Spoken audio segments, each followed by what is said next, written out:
Hey guys, welcome back to another episode of Shaihalffull. Today I am joined by a guest, and it's actually my bestest friend ever. So please welcome with me, Aisha. Woo woo! Thank you for having me. Actually, Aisha was here during the first episode. She was literally just sat there, like, just being like a supportive person. And today we're doing like Galentine. That's why we're looking super cute. But I mean, like, it's hella late our Galentine. I know, usually we go early. I think that before I got a boyfriend, we used to do it on the 14th. Oh, yeah. And then I think last year we did it like on the 9th. Mm-hmm. I don't know why I remember. But I went through my memories. Was it the 9th? Yeah. It was the 9th. And now we're doing it like basically in March. So is what it is. It's fine. It's fine. It's not that I wait all year for this. She actually does. Oh my days. How was your week? It was good, thanks. Okay. Just working, saw some friends. Yeah. Did a couple of returns for my mum. That was about it. You Yours? work in London? Yeah, but I worked from home this week. Oh, okay. You didn't go in at once anyway. Okay. No, I couldn't be bothered. Okay, fair enough. No, I actually had such a hectic week. First of all, my boyfriend was sick. You saw how sick he was. Yeah, bless him. Because we had a Love is Blind marathon. You came over and he was just dying. I told him to go into the room. I know, but he was dedicated. It was like he was going to be here too, talking about it. Like, I need to check what happens next. Like, I was like, please. And like on Monday, my mother was calling me for like some family emergency. Mm-hmm. And I said, okay, like, I'll leave at 12. And then my brother messages me at like 1 being like, where are you? To Birmingham. I was like, well, I'm not in a Urus. So I'm obviously still on the M42. Like, I'm still on the M40. Like, what the hell? But yeah, no, it was super like ridiculous. But yeah. Have you recovered? No, because I had to record straight away. Oh, bless you. I never get an off day. But to be fair, I don't mind. I don't need an off day. I feel like, do you remember when I was like working like 20 hours on the weekend? Yeah. Where literally you did not have a day off for about 10 years. Back to back 12-hour shifts, and like it didn't faze me. I don't know what was wrong with me. I was just kind of like, whatever. I could never like have a lay in, like I could never sleep. Yeah. I just was like, yeah, I need to be somewhere. I think that was probably at the same time that you'd like moved out and you were living alone, and yeah, so that was probably it. So I was kind of like, I have to. What else am I gonna do? But anyways, so what is something you've recently been grateful for? Or just in general been grateful for? I am grateful for community. Nice. More so recently with certain things that are happening in my life, where the community that I've built, and when I say community, I don't mean like community that's dependent on my religion or my race or my ethnicity. It's community that I've built over time of beautiful women who are there to love and take care of each other. And yeah, I think I'm really, really fortunate to have people like you in my life. Aww. And the other women that are so amazing and there for me during difficult times. And I think that's what sisterhood is, and that's what the community that I've built is, and I'm super grateful for that. Yeah, that's so nice that you have built like that type of support system and like those like people that you can always rely on. I think that's really nice. I'm also very grateful for you as well, because I think like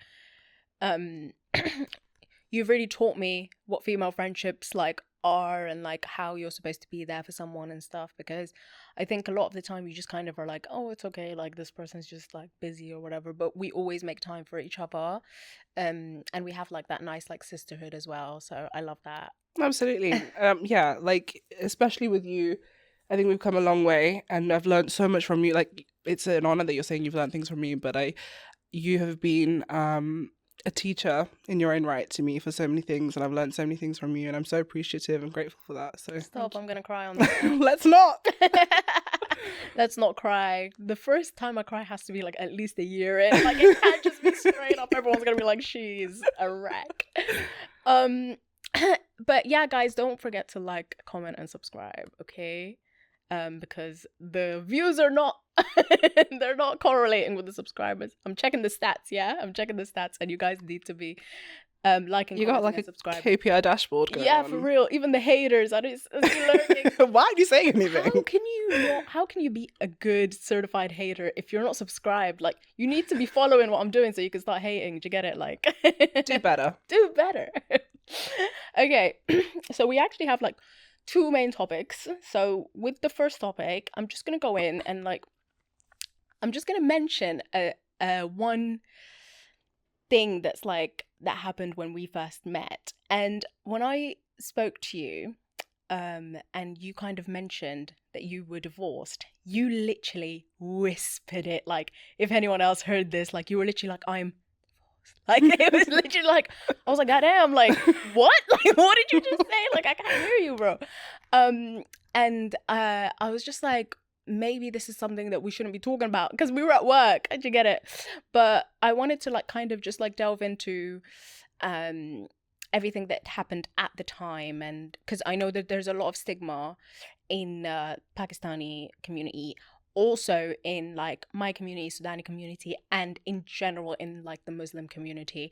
It's a really big stigma, even though like we're allowed to divorce, bro. Like, it's not that serious. Do you get it? So I got a few questions here for you. Mhm. And the first one was like, how was your family's reaction to your divorce? I think I'm really fortunate that my family were really supportive. I know that's not the case for a lot of women, unfortunately, but they could see that the position that I was in for a long time, and they just wanted me to get out of it and be safe. Yeah. So they were 100% supportive, and in every sense, whether it was emotionally or physically, like they were there. Yeah. And I'm so grateful for that. That's really good. Yeah. Because I think, like, as you said, a lot of other people kind of face it where it's kind of like, everyone's like, oh my God, now we're that family and stuff like that. And even, there's been quite a few divorce in my family. And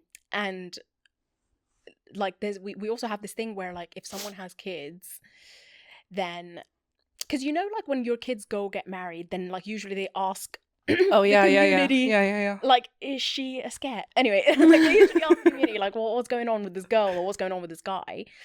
They always say, you know, that they'll mention that their mum is divorced. Mm. You know, they'll mention that. Like, that's cray. They do that a lot, and I think like that's quite a big thing. And I'm just like, it's never that serious, bro. Like, it's never. It's not. Yeah, and like, plus, like, maybe you just don't want that person for your kids if they're gonna judge you for Yeah, being absolutely. I agree with you there. Like, there are certain people that I've come across and they've got certain views, and I think you can't. It's okay if they think like that because they don't know any better. But it's their job to know better. Yeah. And not have that judgment towards them, because it's not. You know, anyone who is divorced would rather not have gone through that marriage, not be divorced. Yeah. It's not something that like I went out and I was like, you know, one day I'm literally. So, like, this is a milestone. yeah. For me. Yeah, no, I like I said as well, I always say this, I say you can't blame people for the environment that they grew up in, but you can always blame people for their ignorance going forward. So did you have anyone close to you react like in a negative way? Not at the time. Okay.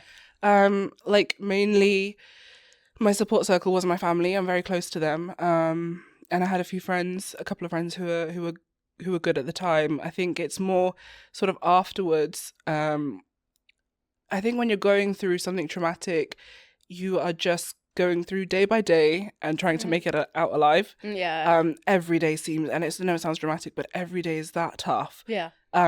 But it's when you get out of it, and you know time has passed, that you're quite protected in your community at that time, because you're not getting involved with anyone else, you're not speaking to other people, you're not socializing as you normally would do. Yeah. It's when you start doing that again, you're like, oh, these are terrible people. Yeah. People are really shit. Yeah. And that's when you hear like comments of like, you know, whether it was with friends and they'd be talking about a girl that they were seeing, and they're like, oh yeah, but her sister's divorced twice. Like that's definitely gonna happen. Like she comes from that background, and it's like, what kind of background is that? Yeah, what kind of? And I now feel confident enough to be like to say that, and I'd like to think that it's making a difference. It's probably just pissing people off, but like for me, I need to speak on it. Yeah, no, fair enough. Yeah, I think it's insane how much like divorce I've been around. But it was like a few years ago where there was like a recent divorce in the community and stuff. And one of like an acquaintance, like I'm not going to call them a friend or anything, but was just like resenting the entire community because of how they reacted to like her parents' divorce. And I was like, yeah, I get it. You know, like it's like all of them acting like it's something that was so insane that happened, and you can't even like grieve the divorce of your parents properly because everyone has something to say. It's really not nice. But yeah, no, it's just meh. Next question is, did you feel any like guilt or anything about it? Yeah, I think I'm not sure if I would call it guilt so much. I felt like I should have known better. But I think that's I think everyone else could see it, and I could see it, but I didn't want to. I refused to. And I think that's probably quite common amongst people that are in abusive relationships. Yeah. So I felt that for a while, and that was quite heavy. It was just like this feeling of, you know, I'm a smart person. I'm a powerful person. I can see things. I'm quite good at reading people. I'm empathetic. All of these things. How could I have missed it? How could I have? But I think it is those things that, because of the way that I am, I wanted to think it wasn't happening. And you know, that person wouldn't hurt me. That person is, you know, that's my husband. He wouldn't do something to hurt me. Yeah. But unfortunately, like, some people would, and you know, I'm in a better place now. So. But also, like, love is blind. Love is blind. Do you know what I'm saying? Like, I think a lot of the time we just kind of ignore our partner's flaws and just like think about, like, I just love you so much that it's just like, it's impossible to think that you don't also love me this much that you would like hurt me in any way, whether it's like emotionally or verbally or whatever. I think a lot of us kind of just think like, I don't want to even believe that this person is trying to hurt me. I just love you and I'm just going to stay with you until we work things out. Yeah, I definitely. But I think that's, again, part of abuse. A certain part of it is isolating. So like a lot of it was like, they don't want us to be together. They're all against us. And I was like, yeah, they are. Like, fuck you guys. Like, no one understands. Only you understand. You can become so isolated from everyone else, and this is the only person in the whole entire world that understands what you're going through. And you can have that. You can be disillusioned like that. But I think also, I was quite young. And I fell into societal pressures, I think, quite a lot. Not that there was like anyone specifically pressurizing me to get married or to whatever, but you know, it was pretty normal for people in their early 20s to be married and like have children, and like that's what I'd seen, and that was what was normal to me. That's what I should have been doing. So I got to a point where I was quite young, and I thought, you know, like I need to do this now. And then you know, I kind of let things go. Even when I found things out, because I'm married now. If I'm divorced now or divorced later, what's the difference? I remember saying that. And that's really sad now, looking back at it and like hearing myself speak about that. But that was a situation that I was in where divorce was such a stigma. And, you know, it was like a life goal was to not get divorced.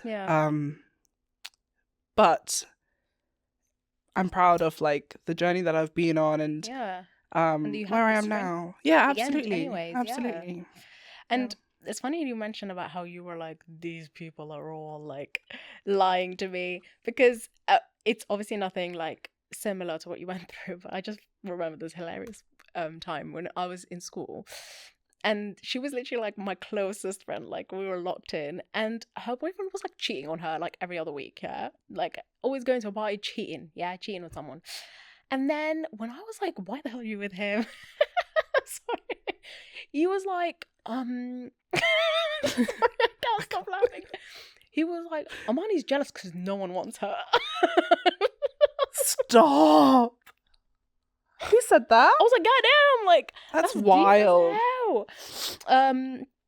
But it's hilarious how like he's just like so like toxic and wanted her to believe that Amani's jealous of our relationship, and that's why. And I think it's such a red flag for your best friend and your like boyfriend to hate each other. Like, you and my boyfriend are locked in like We're this, literally like siblings. Yeah, we really do think alike. Siblings, like, so I find it like really weird when, because if you didn't like him or he didn't like you, I'd be like, something's going on. One of them is toxic. One of them doesn't want me to be happy.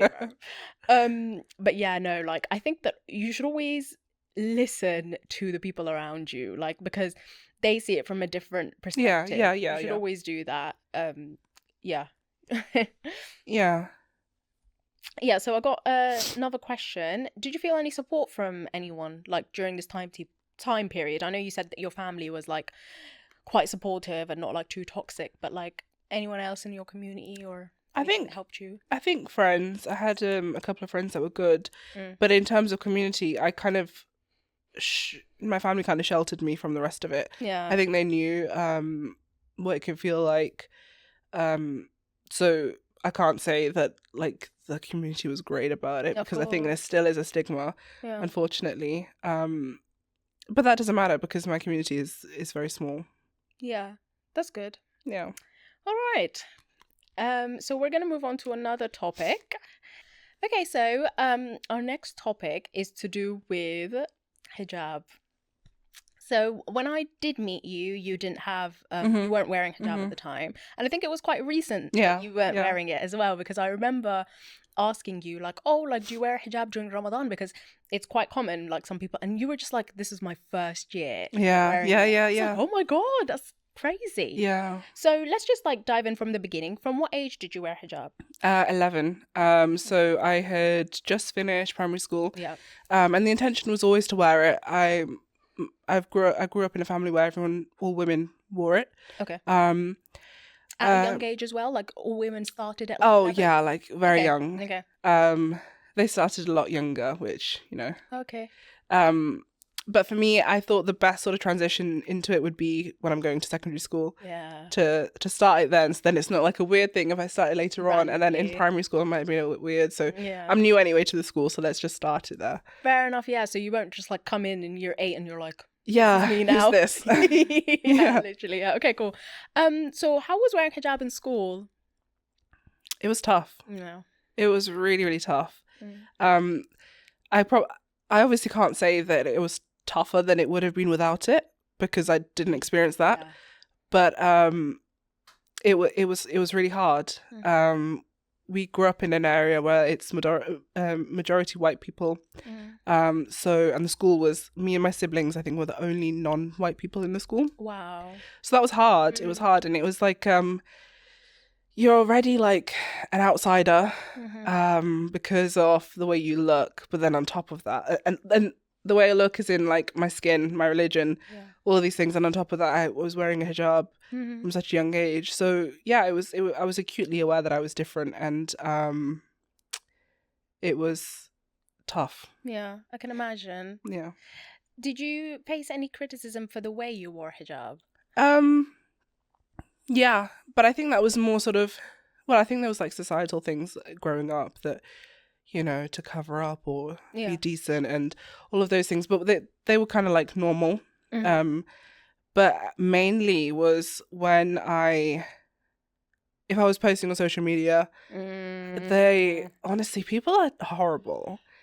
And it wouldn't be like, I would kind of dress in the way that I normally would, when I wore the hijab, or if I don't now, I still kind of wear the same clothes. So it's not that like I was wearing things that were inappropriate, but anyone and everyone will find something to pick faults out of something that you're wearing online. So it would be like, God doesn't need your hijab if you're wearing jeans. God doesn't need your hijab if you're showing two strands of hair at the front. Like, you're going to burn in hell for this. We're all affected by the skinny jeans epidemic. And I remember it was so funny because, like, when I was younger, skinny jeans were a thing. Yeah.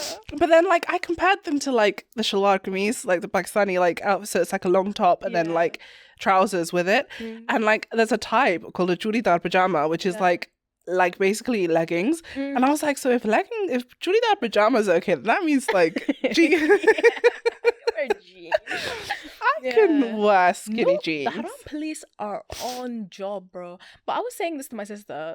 This is so funny. I was like, if I was Haram police, I'd be surveying, yeah, but I'll just make sure at least one person has commented. I wouldn't comment on top of the comments. Do you get it? Like, I'd just be like, okay, one person's done it. They've done the job. Because you're police. Yeah, Do you get it? Like, what are you doing, mate? Yeah. You don't need tickets, someone tickets. Do you know what I mean? This person gave her a dua, bro. Like, stop. Like, you don't need to keep going. It's so ridiculous. So obviously you did end up taking it off at one point. So what do you think was like your breaking point where you were just like, man, I can't do this anymore?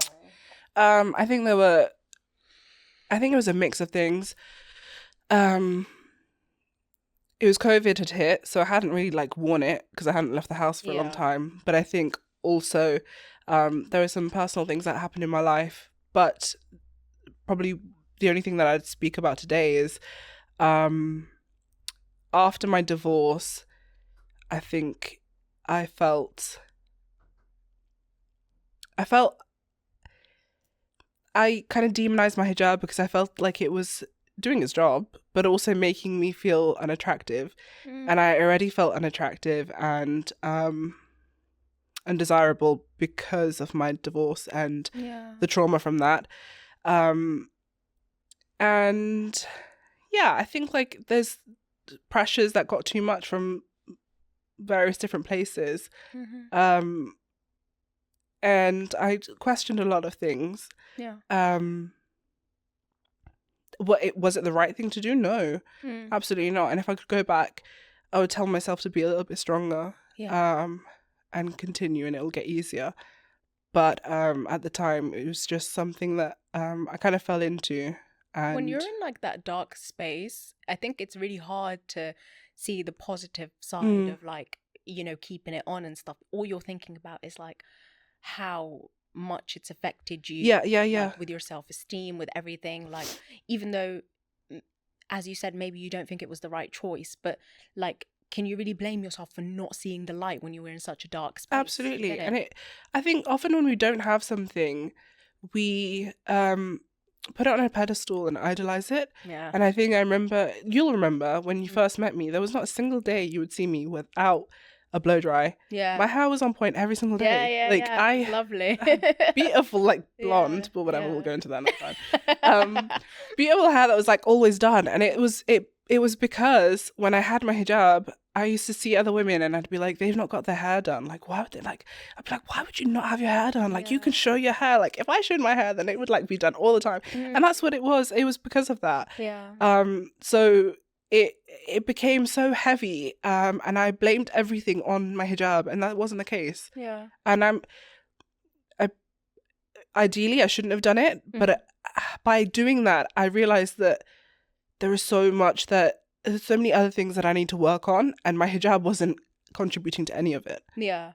It wasn't the evil, it was everything else that's wrong. No, fair enough. So did you feel like your faith was not strong enough at the time for you to keep it on? That's a great question. I don't think that faith directly correlates with hijab. I think you can be in different places, and whether you wear it or if you don't, it's deeply personal to that person. We know what is expected of us and what it means and and we should do it. But I don't think that faith and the strength of your faith it automatically means that you will wear the hijab or you don't wear the hijab. That's a personal preference for people, and we're all going through things. So I wouldn't say that in the last 2 years or however long it's been that I've taken it off, do I think I'm a better person? Do I think my faith is stronger now than it was then? 100%. And I think that's also because of the growth and the healing that I've done in myself, and kind of refinding my faith and strengthening that and working on that. But I don't think it's as clear as that. I think life is nuanced and people's experiences are very different. So it's not as clear cut as that for me. Yeah. It's a big grey area though, isn't it? Like, because I think there's some people that believe that it's not mandatory to wear hijab. Some people believe it is mandatory. Like some people believe that like you should only show your hands and like you're actually supposed to completely cover your face and stuff like that. And I think like with Sudani culture, it's mostly just being like modest in the way you wear stuff. Like I think they do think that you should have a scarf on, but like obviously like religious Sudani people do believe that you should wear hijab, like cover your hair and everything. And just on that, sorry, I think it's a really slippery slope that, because you know we have so many, like you said, people can think it's this, that, or the other. Then because it's such a grey area, it's really easy to just be like, well, if I'm not doing one of them right, then I'm just not going to do any of it. Yeah.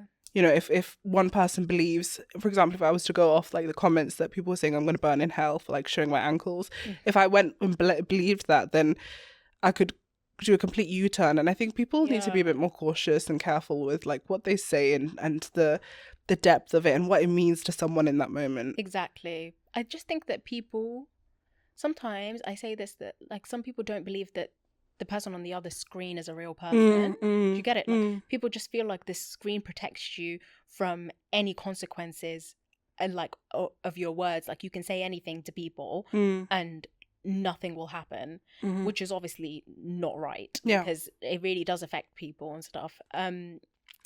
But yeah, no, I think people really do need to be careful with their words. I think we need to be careful with our words as well, because like your word is something that's really important.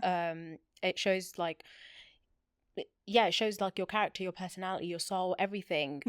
Don't go around and talk, like even when you talk badly about someone or when you know, do stuff like that, like it's really bad. So I think that we need to be careful with what we say. Be kind. Yeah, definitely. It doesn't cost anything. Yeah, for real. But let's do one recent event. So Love is Blind season 8 came out. I love Love is Blind. I think it's my favorite reality show. I think with other reality shows I'm kind of like whatever, like, but Love is Blind is good, and I feel like it was really good at the beginning. Now it's a bit like, yeah, let's just get some random people and pretend they're in love. But do you think so? I don't know, because with Love is Blind UK, most of the girls signed up, but apparently most of the men were scouted. Oh. Yeah, they did like a... I don't know how to feel about that. Yeah, because I would just be like... I feel a bit cheated. You were forced to... You weren't there for love. Yeah, apparently Freddie signed up. Oh, he was so cute. I can imagine that. He was the sweetest. Yeah, he's actually adorable. Poor guy. Yeah, no, but yeah, so obviously season 8 came out, and by the time this comes out, obviously more episodes will be out and stuff, but we just watched the pod ones. What on earth is going on in the House of Commons? I know. Can I just say, I saw something on Instagram about how to watch it. Oh, with like with the cover on it. Yeah, I really wish I did that. Yeah, I might do that for like one of the seasons that you've already seen, and then I can speak to you about it. With one of the seasons that I've already seen. Yeah, because there's like a couple that I've not seen. Yeah, that you have. But like the reveal would be like a reveal for me too. True. I don't know about all that. No, I'm gonna try it. I'm cold. Fair enough. Yeah. Okay. Cool. Fairs. But okay. So the first thing I wanted to talk about was Sarah. Okay. Obviously, the names are a bit like iffy for us because we obviously haven't like watched everything properly. But so Sarah and Ben. Sarah was the girl that she spoke to Ben about like being LGBT and like how do you feel around that type of stuff? And yeah, like I can go to Pride or whatever. Yeah. But the moment she mentioned Black Lives Matter, oh my goodness, yeah. And there was something else before that he was like, yeah, I'm just not into it. I've just not looked into it. No, not that. He said, I just try to keep out of it. Yeah, that's it. Yeah. I was like, goddamn. But the thing is like, he doesn't know if he's speaking to a black woman or not. Do you get it? I think he's probably... Yeah. I think at the moment she said that, he was probably like, damn, is she black? He was like, let me say anything to get her off my case now. But like, because the thing is, the thing I really appreciate about Sarah is the fact that like, she really cared deeply about it, and it's not something that directly affects her because obviously she's a white woman. And I think like we really need people like that don't only care about their own social issues, because when you do only care about your own social issues, then that's how we all fail. Like we need to like notice that like intersectionality type thing. And I really appreciated that from her, because she was proper thinking like, I don't even want this guy. Yeah, exactly. And afterwards they showed her and she was like, I'm not sure I could be with someone like that. Yeah. And yeah, that was beautiful to see. Yeah, it was really nice. I really liked that. But she still went with him. She did still she did still go with him. She still wanted to, you know. Yeah. She wasn't done with the show yet. She was like, get me to Mexico. I don't actually know if they go to Mexico because we haven't watched like the honeymoon bit. Yeah. But I think that maybe it's because like that was the only thing that he was a bit like weird about. Maybe she wanted to like. Yeah. I don't believe in like teaching men stuff, because like is he your son? Do you get it? Like I can change him, do shit him. Yeah. Like, I don't think we need to change anyone. I don't think we need to change anyone. Do you get it? No, we don't. We don't. But I think that if someone like has a bit of understanding and they're not so ignorant, then maybe you can speak to them about it. But I don't think it needs to be like pulling teeth. Like, but people's lives do matter. Do you get it? I don't think it needs to be like that. I think it needs to be a bit like, okay, maybe you just don't understand the depth of the issue, and then you can explain it to him, and then maybe it'll be fine. But yeah, like maybe he just I don't know, I can't even say that. I was going to say maybe he's not aware of his privilege, but that's not possible. Yeah, he's just for sure, like, let's be serious. But when she first said it, he was a bit resistant. Like he didn't sound like he was like the smart person. And if you really like someone, would be like, this is something you're into and like you're passionate about, I'm going to go and learn about it, and I would love for you to teach me what you know. I don't know that much. But he was just kind of like, yeah, I'm just not, it's not like, I don't feel like I need to. Yeah, but to be fair, I really did appreciate when he said, I don't want that burden of like, I don't want that burden to fall on you of you like teaching me about social justices, which I really, really did appreciate, because I feel like a lot of the time there's people who are like, why don't you teach me to care? You know? And it's kind of like, you don't. But he only said that afterwards. Yeah, maybe because he felt like he was losing her. Yeah, that's what I think. Yikes. But you know, what do I know? Yeah, what do I know? I'm not in the pod. This irritated me so much. This love triangle, Madison, Alex, and Mason. Yeah. So I loved Madison from the beginning. But there was another one from Madison too. Madison was talking to both of them. Yeah, she was talking to sorry, Alex. Yes. Sorry, I thought about the other woman. Yeah, no. She was talking to Alex and what's his name again? Mason. Mm-hmm. Mason is boring as hell. I don't know why she ever spoken to him in the first place. Yeah. Like, he doesn't seem like he has any interesting qualities. But maybe it's just because obviously I'm not in the pod, but oh my god. Yeah, no, he was boring. Like I kind of preferred him with Meg.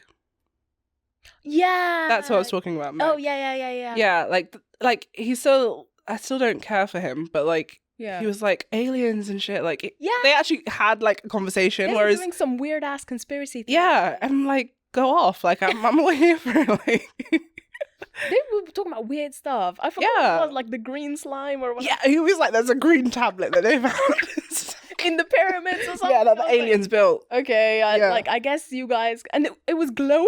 Was it? Yeah. Like, and then she was like, "Can you see it?" And he was like, "There's some iffy pictures on Google." That's called AI, like, bro.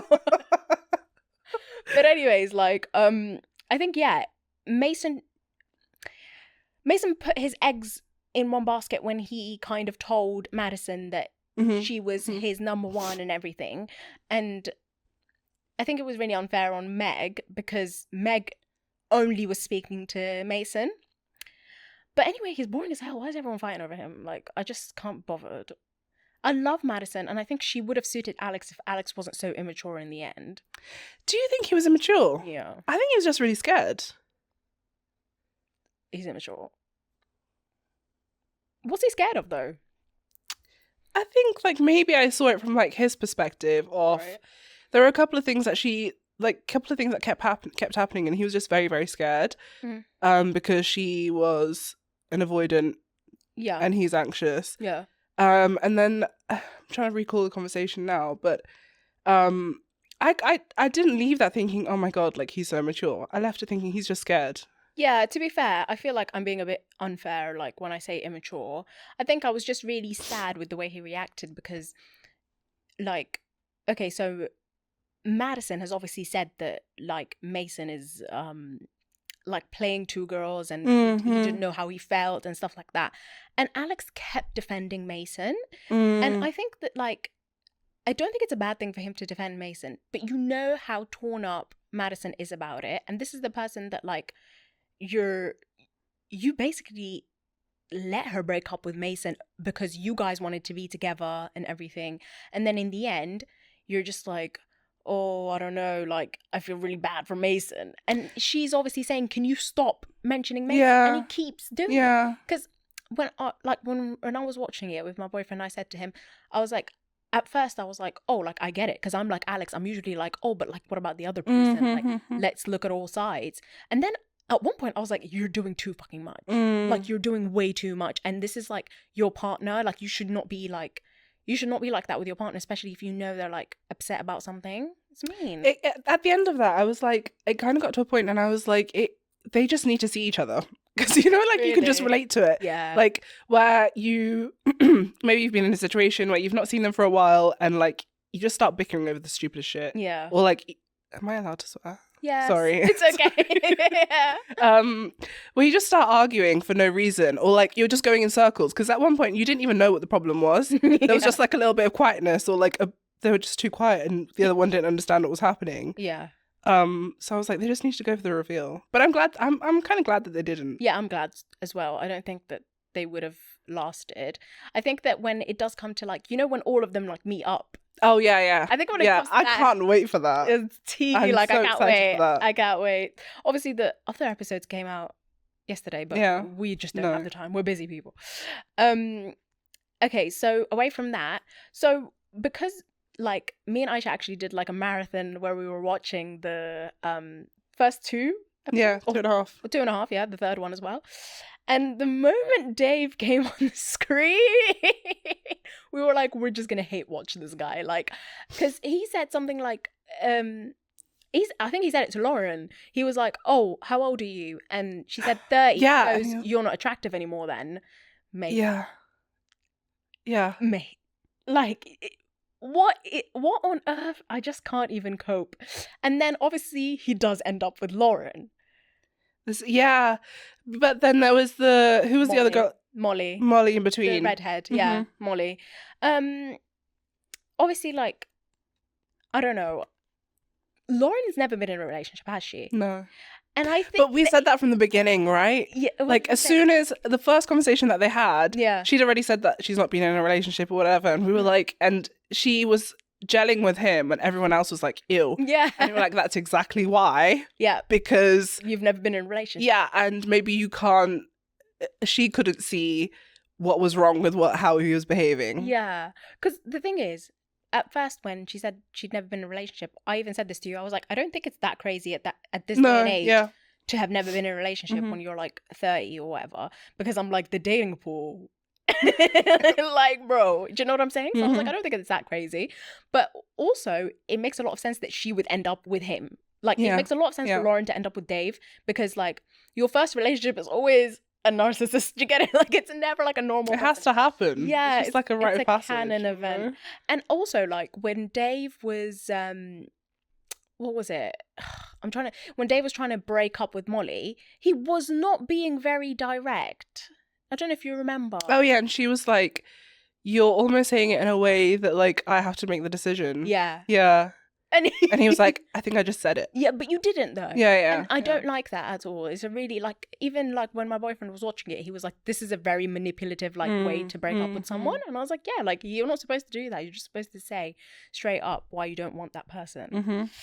And then in the end, there was Taylor and Daniel. That was weird as hell when she was like, you follow me on Instagram. Oh my God, I could not believe that. I was like, what? Like, that's a really long game if he was playing that long game. But do you remember like a couple of episodes before, he even like spoke about Instagram, was like, what's your handle? And she said it, and she was like, do you follow me? And he was like, no, like, I'm really good at these things. I would remember your handle if I'd... Oh, yeah. Do you remember that? Yeah, he did ask that. Or was it a different... No, it was that couple. No, it was that couple. So, like... Weird. It's very weird. Yeah, to be fair, like, I was thinking, like, maybe she's overthinking it. But then I was like, if her gut feeling is telling her, like, bro... Yeah, but then... This. I don't know. It seems what's wrong with that? Far-fetched. What is wrong with that is the fact that love is not blind at that point. Right, okay. And it's not the experiment. And he wasn't honest. If That's it was the problem. Love Island, I feel like it would be different, but well, it's yeah. not. Yeah. Okay. So I think that it was a bit weird. Yeah, no, it was really weird. Yeah. And then, like, he just didn't say anything either.